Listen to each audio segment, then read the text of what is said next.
بسم اللہ الرحمن الرحیم۔ السلام علیکم ناظرین، میں ہوں آپ کا میزبان فیاض راجہ اور آپ دیکھ رہے ہیں آپ کا اپنا یوٹیوب چینل۔ دوستو، بڑی خبر، بریکنگ نیوز، اور بڑی خبر یہ ہے کہ اسلام آباد کے باخبر حلقوں کے دعوے کے مطابق ملک میں 20 مارچ 2023 سے پہلے نئے عام انتخابات کی راہ ہموار ہو گئی ہے اور اہم ترین معاملے پر army chief general Asim Munir کی جانب سے سازشی عناصر کو خبردار کر دیا گیا ہے۔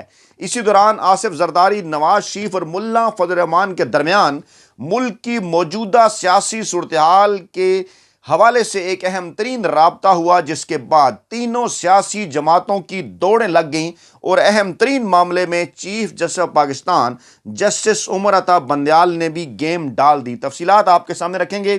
آج سب سے بڑی خبر، دن کا آغاز کچھ یوں ہوا جو کہ ان تمام خبروں کے ساتھ کنیکٹ کرتا ہے معاملہ۔ وہ ہے جناب ارشد شریف کے قتل کے حوالے سے اہم ترین انکشافات جو ہیں وہ سامنے آئے، اور ایک ایسی فیکٹ فائنڈنگ کمیٹی کی رپورٹ سامنے آئی کہ جس نے کئی عناصر کو سامنے لا کر ملک کے اندر ایک نئی بحث چھیڑ دی۔ اسی دوران سپریم کورٹ آف پاکستان کے چیف جسٹس عمر عطا بندیال کی جانب سے ایک از خود نوٹس بھی لیا گیا، جس حوالے سے سوالات گردش کر رہے ہیں کہ آخر کار ارشد شریف کے قتل کے حوالے سے ان کے چہلم کے بعد 40 سے 45 دن گزرنے کے بعد یہ از خود نوٹس کیوں لیا گیا؟ کیا اس کا تعلق اسٹیبلشمنٹ کی قیادت میں تبدیلی کے ساتھ ہے یا یہ پھر کوئی اور معاملہ ہے؟ اسی طرح سے ایک اور اہم ترین معاملہ، آج کے دن کی بڑی خبر جو کہ ان تمام معاملات کو ریلیٹ کرتی ہے ملک کی موجودہ سیاسی صورتحال کے حوالے سے، وہ ہے جناب وزیر اعظم آزاد کشمیر سردار تنویر الیاس کے ساتھ جس قسم کا رویہ اختیار کیا گیا امپورٹڈ حکومت کے وزیر اعظم شہباز شریف کی جانب سے، اور پھر اس کے بعد جس طرح سے ان کا جو اسلام آباد کے اندر سینٹورس مال ہے رد عمل میں پہلے بند کیا گیا، اس کے بعد کھول دیا گیا، اس کے اوپر روشنی ڈالیں گے۔ اور پھر نئے الیکشن کی تاریخ کا کیا معاملہ ہے، اس حوالے سے پرویز الہی کیا عمران خان کو کچھ سرپرائز دے سکتے ہیں؟ معاملہ شروع کر لیتے ہیں۔ جناب چیف جسٹس عمر عطا بندیال کی جانب سے کینیا میں ارشد شریف کے قتل کا از خود نوٹس لیا گیا، اور اس کے بعد پھر وہ آج ہی معاملہ جو ہے وہ سماعت کے لیے مقرر کر دیا گیا، اور 5 رکنی لارجر بینچ کے حوالے سے بتایا گیا کہ وہ اس کیس کی سماعت کرنے جا رہا ہے۔ اور سپریم کورٹ کی جانب سے سیکرٹری داخلہ، سیکرٹری خارجہ، سیکرٹری اطلاعات، ڈی جی ایف آئی اے، صدر پی ایف یو جے کو نوٹس جاری کیے گئے۔ اور پھر اس سے پہلے اس معاملے کا تعلق تھا ارشد شریف قتل کیس کی عدالتی تحقیقات کے لیے چیف جسٹس سے بذریعہ خط استدعا کی ایک ملک گیر مہم جاری تھی۔ پورے پاکستان سے انہیں جو ہے وہ خط لکھے جا رہے تھے۔ صحافتی تنظیم پی ایف یو جے ارشد شریف شہید کی والدہ اور بیٹی سمیت ہزاروں پاکستانی جو ہیں وہ چیف جسٹس کو اس حوالے سے خط لکھ چکے تھے، جبکہ عمران خان نے بھی چند دن پہلے اس حوالے سے چیف جسٹس آف پاکستان کو جو ہے وہ خط لکھا تھا۔ اب جب یہ معاملہ سامنے آیا تو پھر اس معاملے کے بعد مزید کس کی کچھ تفصیلات اس طرح سے سامنے آئیں کہ چیف جسٹس آف پاکستان نے جو ہے وہ جب سماعت شروع ہوئی تو انہوں نے کہا کہ فوری طور پر آج شام تک جو ہے وہ ارشد شریف کے قتل کا مقدمہ جو ہے وہ درج کیا جائے۔ ایف آئی آر کی کاپی اور انکوائری رپورٹ انہوں نے طلب کی۔ 5 رکنی بینچ نے جب یہ سماعت کی تو سیکرٹری خارجہ، سیکرٹری داخلہ، سیکرٹری اطلاعات اور صدر پی ایف یو جے پیش ہوئے۔ سیکرٹری خارجہ اسد مجید کو روسٹم پر بلایا چیف جسٹس نے۔ انہوں نے کہا کہ آپ کا نام اسد مجید ہے، آپ پہلے ہی بہت مشہور ہیں، سوشل میڈیا پر شور ہے، پتہ نہیں کس کس پر انگلیاں اٹھائی جا رہی ہیں۔ ان کا کہنا تھا کہ ایڈیشنل اٹارنی جنرل نے کہا کہ چیف ایگزیکٹو نے رپورٹ دیکھنی ہے، پاکستان میں پہلا کام مقدمہ درج کرنا تھا، کینیا میں بھی اس حوالے سے کوئی پیش رفت نہیں ہوئی، اور اٹارنی جنرل صاحب فیکٹ فائنڈنگ کمیٹی کو واپس آئے کافی عرصہ ہو گیا ہے۔ چیف جسٹس نے کہا کہ ارشد شریف کی والدہ کے خط پر انسانی حقوق سیل کام کر رہا ہے، حکومتی کمیشن کی حتمی رپورٹ تاحال سپریم کورٹ کو کیوں نہیں ملی؟ یہ کیا ہو رہا ہے؟ رپورٹ کیوں نہیں آ رہی؟ جس پر اٹارنی جنرل نے بتایا کہ وزیر داخلہ فیصل آباد میں تھے جب رپورٹ آئی، رانا ثناء اللہ کے دیکھنے کے بعد سپریم کورٹ کو یہ رپورٹ دی جائے گی، جس پر چیف جسٹس نے استفسار کیا کہ کیا وزارت داخلہ نے، کیا وزیر داخلہ نے یہ رپورٹ تبدیل کرنی ہے؟ وزیر داخلہ کو ابھی بلا لیتے ہیں، تحقیقات کرنا حکومت کا کام ہے، عدالت کا نہیں۔ چیف جسٹس نے کہا کہ کینیا میں حکومت پاکستان کو رسائی حاصل ہے، تحقیقاتی رپورٹ تک رسائی سب کا حق ہے، صحافی قتل ہو گیا، سامنے آنا چاہیے کہ کس نے قتل کیا، جس پر اٹارنی جنرل نے یہ کہا کہ کل تک رپورٹ سپریم کورٹ کو جمع کرا دیں گے۔ چیف جسٹس نے کہا کہ آج جمع کرائیں تاکہ سماعت ہو سکے۔ 43 دن سے رپورٹ کا انتظار کر رہے ہیں۔ ارشد شریف کی میڈیکل رپورٹ کو بھی انہوں نے غیر تسلی بخش قرار دیا اور کہا کہ اس معاملے کو سنجیدگی سے دیکھ رہے ہیں۔ معلوم ہے انکوائری رپورٹ 600 صفحات پر مشتمل ہے۔ 5 رکنی بینچ حالات کی سنگینی کی وجہ سے تشکیل دیا ہے۔ صحافیوں کے ساتھ بدسلوکی کسی صورت برداشت جو ہے وہ نہیں کی جائے گی۔ کوئی غلط خبر دیتا ہے تو اس حوالے سے قانون سازی کریں۔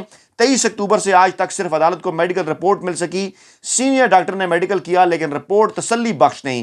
چیف جسٹس جو ہے وہ اسی دوران پر جسٹس محمد علی مظہر نے استفسار کیا کہ کینیا میں کیا تحقیقات ہو رہی ہیں۔ جسٹس اعجاز الحسن نے بھی سوال کیا کہ مشکوک انداز میں صحافی کا کینیا میں قتل ہوا، وزارت خارجہ نے اب تک کیا کارروائی کی؟ سیکرٹری خارجہ نے عدالت کو بتایا کہ وزیر اعظم کے بھی کینیا کے صدر سے گفتگو ہوئی ہے۔ کینیا میں پاکستانی ہائی کمشنر متعلقہ اقوام سے رابطے میں ہیں، ابھی تک کیا پیش رفت ہوئی کچھ علم نہیں، سیکرٹری خارجہ کا یہ کہنا تھا۔ اور پھر سپریم کورٹ نے قتل کا مقدمہ آج ہی درج کرنے کا حکم دیا۔ کہا کہ ارشد شریف ایک لیڈنگ جرنلسٹ تھا، میڈیکل رپورٹ نہیں مل رہی تھی، ایف آئی آر کی کاپی کل عدالت میں پیش کی جائے۔ پھر یہ جو سماعت ہے وہ کل تک ملتوی ہوئی اور اسی دوران مزید کیا ہوا، اسی دوران مزید جو کچھ ہوا اس کی تفصیلات بھی اہم۔ میرا بیٹا قتل ہوا، ایف آئی آر میں درج کراؤں گی۔ ارشد شریف کی والدہ کا اعلان سامنے آیا کہ حکومت ایف آئی آر درج کرے، میری مدیت کے اندر قتل کی ایف آئی آر درج ہونی چاہیے۔ اور کیونکہ سپریم کورٹ نے رپورٹ بھی طلب کر رکھی تھی، چیف جسٹس کے ریمارکس بھی آئے، اسی دوران پھر ان کی یہ والدہ کی جو ہے وہ اسٹیٹمنٹ سامنے آئی۔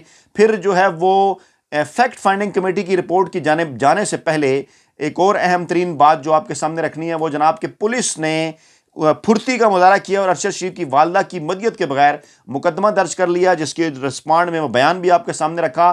پولیس کو کہا بھی ارشد شریف کی والدہ نے کہ وہ اپنی مدیت میں مقدمہ درج کرائیں گی، لیکن ایف آئی آر تھانہ رمنا کے ایس ایچ او کی مدیت میں درج کی گئی اور اس میں 3 افراد کو جو ہے وہ نامزد کیا گیا، لیکن ارشد شریف کے قتل کے حوالے سے ان کی والدہ کا کہنا ہے کہ وہ ان کی جو مدیت ہے اس کے اندر یہ مقدمہ جو ہے وہ درج ہونا چاہیے۔ پھر جب قتل کی ایف آئی آر سامنے آئی، اس کی تفصیلات جب سامنے آئیں تو اس میں جو ہے وہ ایک تو پوسٹ مارٹم رپورٹ کے حوالے سے جو ہے وہ ذکر تھا اور اس کے ساتھ ساتھ جو دیگر معاملات تھے ان کا ذکر تھا۔ خرم احمد اور طارق احمد وسیع کو نامزد کیا گیا اور تفتیش جو ہے وہ اس وقت جو اس ایف آئی آر کے مطابق جو ہے وہ شروع کر دی گئی، لیکن اس کے باوجود کہ ارشد شریف کا یہ والدہ کا بیان سامنے آنا اور سپریم کورٹ کا یہ خود نوٹس، ان تمام چیزوں کو اس بات کے اندر اس طرح سے جو ہے وہ اکوموڈیٹ نہیں کیا گیا۔ اور یہ بھی کہا گیا اعتزاز احسن کی جانب سے بھی، جو سینئر وکیل ہیں، کہ ارشد شریف کی والدہ کی مدیت میں مقدمہ نہ درج کرنا جو ہے وہ غلط ہے اور مقدمہ جو ہے وہ ان کی مدیت کے اندر درج ہونا چاہیے۔ یہ بات غلط ہے، پولیس خود فریق سے مدعی کیسے بن سکتی ہے؟ وقوع کینیا میں ہوا، اس کا اسلام آباد تھانہ رمنا سے کیا تعلق ہے؟ اعظم سواتی کا کیس بھی دیکھ لیں، انہوں نے کہا کہ ملک میں کیسے کیسے مقدمے درج ہو رہے ہیں۔ انہوں نے عمران ریاض کے معاملے کا بھی کہا اور دیگر معاملات کا بھی کہا کہ ملک میں مقدمات جس طرح سے درج ہو رہے ہیں ایک مذاق جو ہے وہ بن کے رہ گیا ہے، ایسا کہنا تھا سینئر وکیل اعتزاز احسن کا۔ پھر پولیس کا جے آئی ٹی بنانے کا بھی فیصلہ جو ہے وہ سامنے آیا۔ ارشد شریف قتل کیس کے حوالے سے آج خاصا اس معاملے کے اوپر خاصی لمبی چوڑی جو ہیں اپڈیٹس ہیں جو آپ کے سامنے رکھ رہے ہیں کہ حساس ادارے کے افسران کو اس میں شامل کیا جا رہا ہے۔ جے آئی ٹی میں D I G headquarters, S P صدر، ان کو شامل کیا گیا، جے آئی ٹی میں متعلقہ تھانے کا ایس ایچ او، اور تفتیش آج رات بھی اس حوالے سے جو ہے وہ ہو رہی ہے، جاری ہے، کیونکہ سپریم کورٹ کے اندر کل تمام تر جو لیٹسٹ سچویشن ہے وہ جناب سامنے رکھنی ہے۔ پھر فیکٹ فائنڈنگ کمیٹی کی رپورٹ میں کچھ تہلکہ خیز انکشافات جو ہیں وہ بھی سامنے آئے، اس کی تفصیلات بھی بڑی اہم ہیں کہ ارشد شریف کو ایک باقاعدہ منصوبہ بندی کے تحت قتل کیا اور ارشد شریف کے اوپر جو مقدمات تھے، ان سے جو جڑے خطرات تھے، اس کی وجہ سے ارشد شریف جو ہے وہ یہ پاکستان چھوڑنے پر مجبور ہوئے۔ بظاہر ارشد شریف کو دبئی چھوڑنے پر بھی مجبور کیا گیا۔ فیکٹ فائنڈنگ کمیٹی کی رپورٹ یہ ہمیں بتاتی ہے کہ فیصل واڈا کو کمیٹی نے طلب کیا، لیکن وہ کمیٹی کے سامنے پیش نہیں ہوئے، نہ ہی کوئی شواہد دیے، نہ ہی انہوں نے جو ہے وہ بیان جمع کرایا۔ پیش ہوئے لیکن شواہد نہیں دیے اور انہوں نے بیان بھی جمع نہیں کرایا۔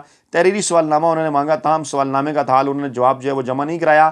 اور فیکٹ فائنڈنگ کمیٹی کا جو رپورٹ ہے زیادہ تر وہ انٹرویوز کے اوپر جو ہے وہ مشتمل ہے۔ اب اسی دوران جو ہے وہ پرویز الہی کی جانب سے عمران خان کو ایک اہم ترین جو مشورہ ہے وہ بھی سامنے آیا۔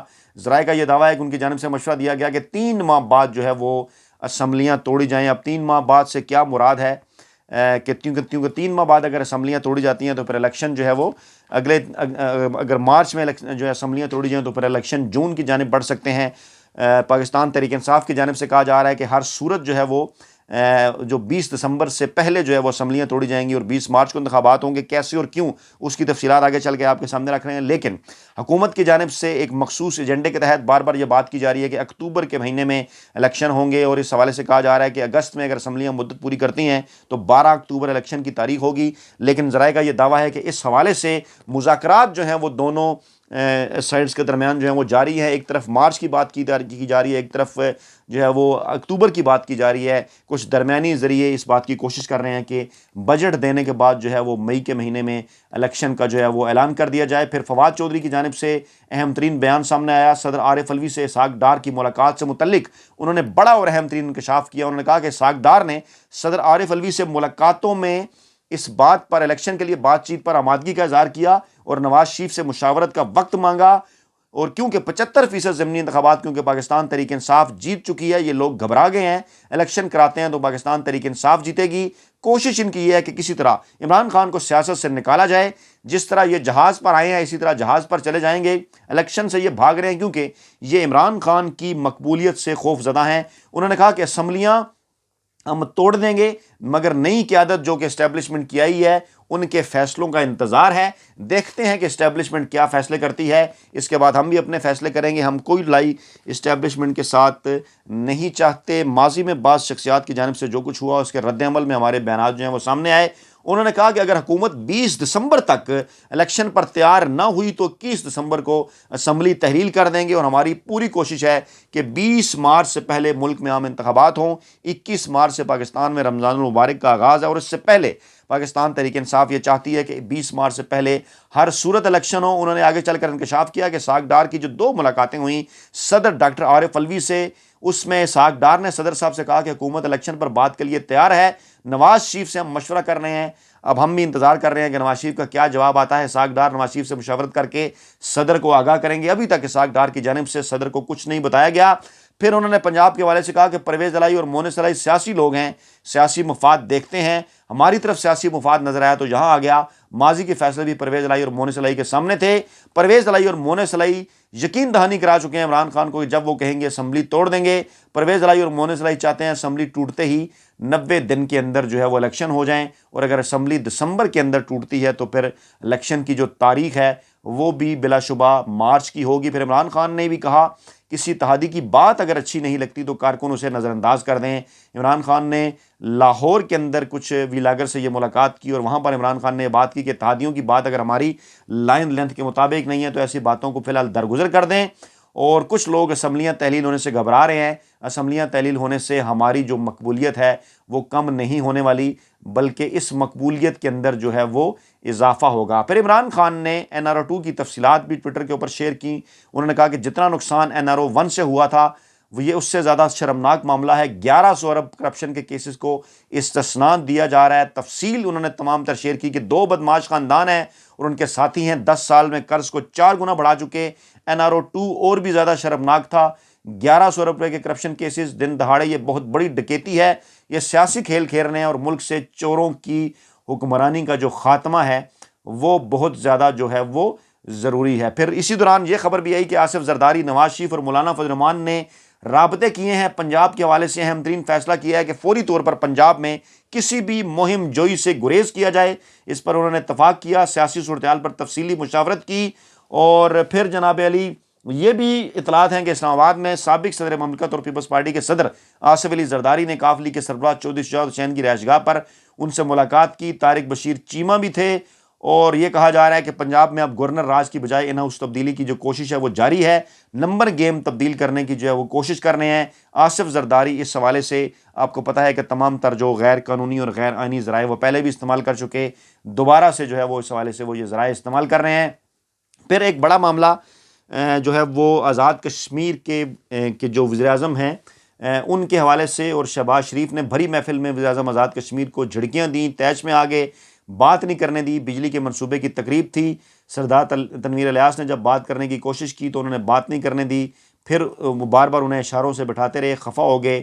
پھر طیش میں آگے لہجہ بھی جو ہے ان کا سخت ہو گیا، جس پر پھر سردار تنویر الیاس جو ہیں وہ بھی شہباز شریف پر برس پڑے اور کہا کہ بھری تقریب میں میری توہین کی گئی. شہباز شریف سے 3 منٹ بات کرنے کے لیے مانگے لیکن انہوں نے اس کو بھیک سمجھا، حد تک امیز رویہ ناقابل برداشت ہے، ہماری تاریخ سے یہ واقف نہیں ہے، اور شہباز شریف وزارت عظمیٰ اور سیاست کے قابل نہیں، پاکستان کو کمزور کر رہے ہیں۔ کشمیری قوم اور اپوزیشن کو اس کا نوٹس لینا چاہیے، اور ہمارے گھر آ کر شہباز شریف نے بدماشی کی جو کہ ناقابل معافی ہے۔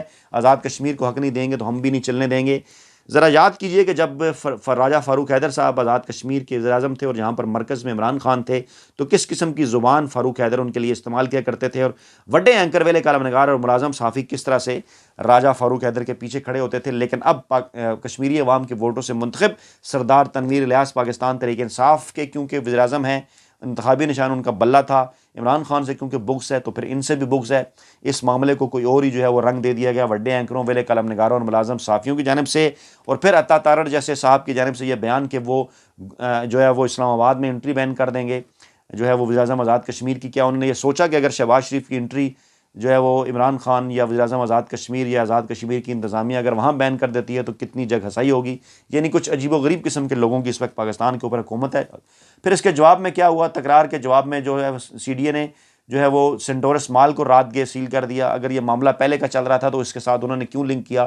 پھر یہ اطلاعات بھی ہیں کہ بعد میں جو ہے انہوں نے کھول دیا، کیونکہ تاجر جب جو ہے وہ وہاں پر بڑی تعداد میں ملازمین اور تاجر وہاں پر کیونکہ انہوں نے جو ہے وہ وہاں پر اس معاملے کے اوپر احتجاج شروع کر دیا، تو اس قسم کی حرکتیں جو ہیں وہ اس امپورٹڈ حکومت کی جانب سے کی جا رہی ہیں۔ اور پھر اہم ترین اور بڑی خبر کہ سازشی عناصر کے خلاف army chief general Asim Munir کی جانب سے اہم ترین بیان کہ سازشی عناصر کی کوئی جگہ نہیں ہے، ان کے خلاف بھرپور کارروائی کی جائے گی۔ اور عاصم منیر نے ضلع خیبر کا دورہ کیا۔ آرمی چیف نے افغان سرحد پر تعینات نوجوانوں سے، جو جوان ہیں آرمی کے، ان سے انہوں نے ملاقات کی، آپریشنل تیاریوں اور بارڈر کنٹرول پر انہیں جو ہے وہ بریفنگ دی گئی۔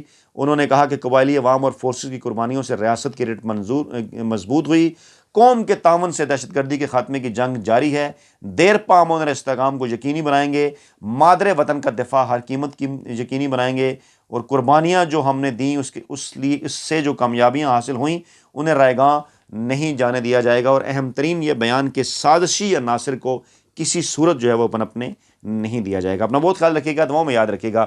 نئی ویڈیو کے ساتھ جلد حاضر ہوں گے، اللہ نے کے بعد۔